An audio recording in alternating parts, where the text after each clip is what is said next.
The heavy footsteps of steel wheels grew louder in the heart of Eastern Europe. The world gasped again when the United States and NATO announced the deployment of advanced battle tanks to Ukraine.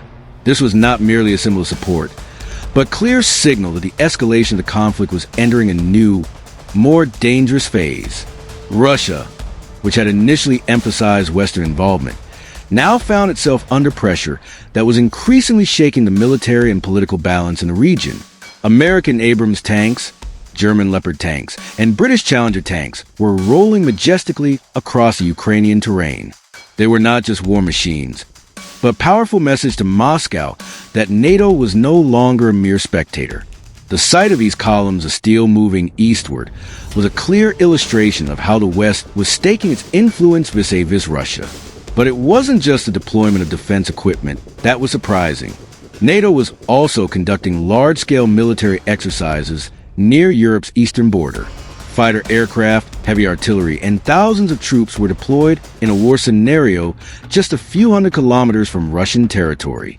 The exercises seemed to convey a multi-layered message. We are ready for any eventuality.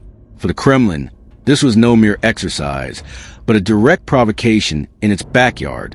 The Kremlin reacted strongly. Russian media highlighted this development with major headlines, calling the West's move an attempt to escalate the conflict. Senior Russian military officials warned that any NATO movement near the border will be met with a corresponding response. The threatening tone emanating from Moscow sharply escalated tensions, even raising fears of potential direct clash between the world's largest nuclear powers. For the Russian people, this news was like a bolt from the blue. They were used to hearing about Western arms support, but this time the shipment wasn't just portable missiles or combat drones. It was heavy tanks that could change the course of a ground war. A heated discussion erupted on Russian national television and social media. Was their country ready to face a new wave of modern combat equipment from the West? Meanwhile, Ukraine welcomed the move enthusiastically. The government in Kiev called this aid a breath of fresh air in the fight to defend its sovereignty. Soldiers on the front lines looked at the arrival of Abrams and Leopard tanks with renewed confidence.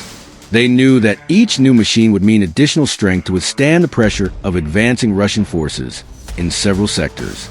But behind the cheers of support, a dark shadow lurked.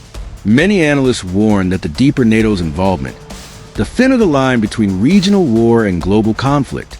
Tanks, troops, and military exercises on the border are no longer just defensive strategies. They could trigger fatal miscalculations that could lead to open conflict. The world's eyes are now on the Kremlin. How will Russia react next?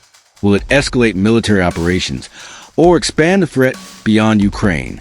One thing is certain. The actions of the United States and NATO have shaken Moscow's calculations. In this complex geopolitical landscape, every move could ignite a larger fire.